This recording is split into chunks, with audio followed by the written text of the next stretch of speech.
I was too late. I realized this when I lost Mango. When your budgie is sick, what do? You go to the vet right away, don't you? You mean well. But let me ask you this. Could you be harming your budgie while trying to help it? Are you really helping it?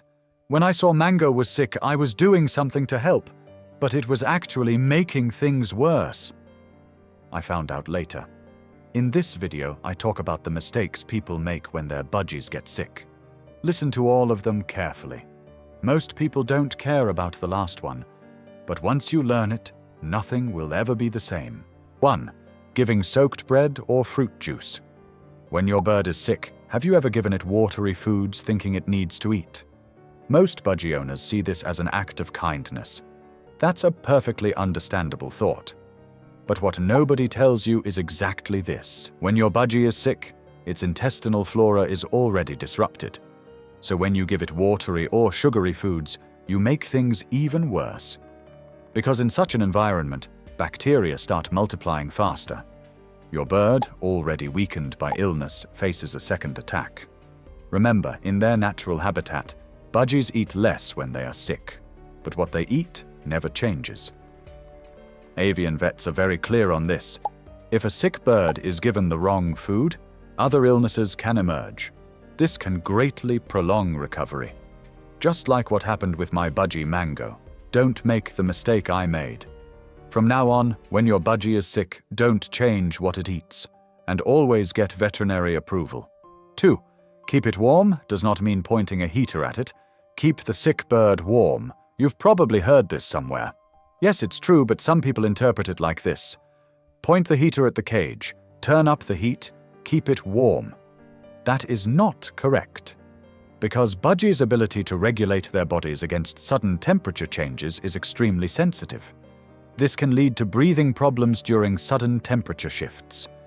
The ideal temperature for a sick bird is around 26 to 28 degrees Celsius, 78 to 82 degrees Fahrenheit, stable, consistent, and draft-free. Research published in the Journal of Avian Medicine and Surgery shows that sick birds are more sensitive to temperature fluctuations than healthy ones. From now on, here's what you can do. Cover 3 sides of the cage with a blanket, leave one side open so fresh air can come in. Keep it away from a direct heat source so the temperature stays stable, and make sure the environment is breathable. 3. Movement, socialization, and keeping it active. Has your bird ever stayed completely still for a long time? After seeing your budgie like that, did you try to play with it and get it moving? There's something you should know. If a sick budgie becomes inactive, this is its body's way of redirecting energy. Staying still is itself a form of energy management. That energy doesn't come from activity, it comes from rest. Researchers at the University of Vienna have documented that birds choose social isolation when they are sick. So don't worry. This isn't a breakdown, it's a strategy. It's simply trying to recover. Think about it. When you're sick, don't you rest? They do the same. They're resting, gathering energy, trying to get back on their feet. In the wild, a sick budgie stays apart from the flock, and the flock doesn't force it. Show that same respect to your pet bird. So when it's sick, don't force it out of the cage. Let it be comfortable and keep it away from noise.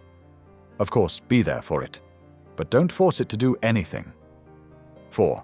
Researching medication online and administering it yourself. Your budgie looks sick. You're in a panic. You immediately search online, type in budgie illness symptoms, and read through numerous articles. Most budgie owners see this as taking precautions. This is never the right approach. Because the symptoms of illnesses in budgies, puffed feathers, lethargy, not eating, loss of appetite, are shared across dozens of different conditions. So if you give the wrong medication, the wrong dose, or make other mistakes, you can damage your budgie's intestinal flora and delay the identification of the actual illness. Avian vets are very clear on this. Don't diagnose at home. Don't give medication. You'll make it harder to find the correct diagnosis and delay it. So what should you do? Take note of the symptoms. What behaviors is it showing? How long has it been doing this? What is it eating or not eating? Show all of these notes to the vet. 5. normalizing the symptoms. I made this mistake almost every day. Mango would sometimes sit completely still for hours.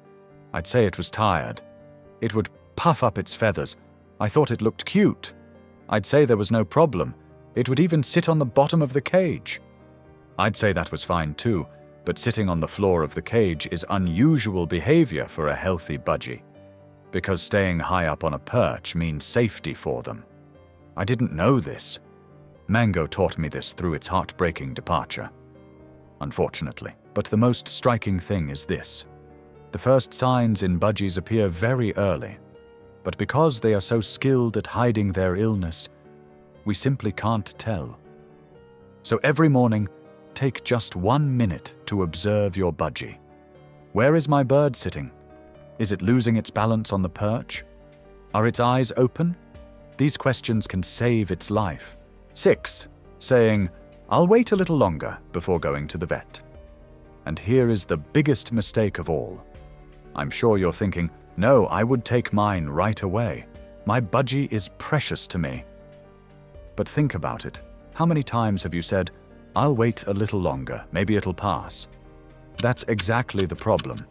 Budgies hide their illness, because appearing weak means death for them. If you've noticed the illness, know that it has been sick for much longer. If at that point you still say, "I'll wait a little longer," you may lose your budgie. University of Vienna researchers have documented that by the time budgies appear visibly sick, they have actually been ill for far longer, and that owners typically notice the signs 3 to 5 days after the illness has begun.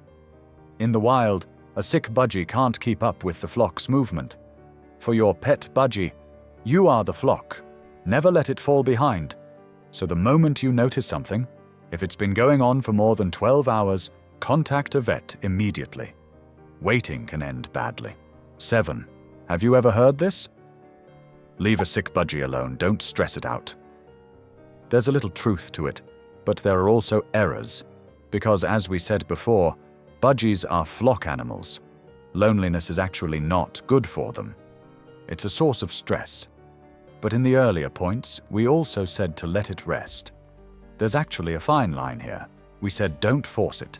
We said let it know you're there. Please understand that fine line well. In the wild, a sick budgie stays apart from the flock, but the flock still sees it. Even from a distance, it's seen. You are your budgie's flock. So if you leave it completely alone, it will think it has been abandoned. Furthermore, University of Vienna researchers documented that sick birds placed in social isolation had significantly prolonged recovery times. So show it you're there, but don't force it to do anything. Your budgie needs you.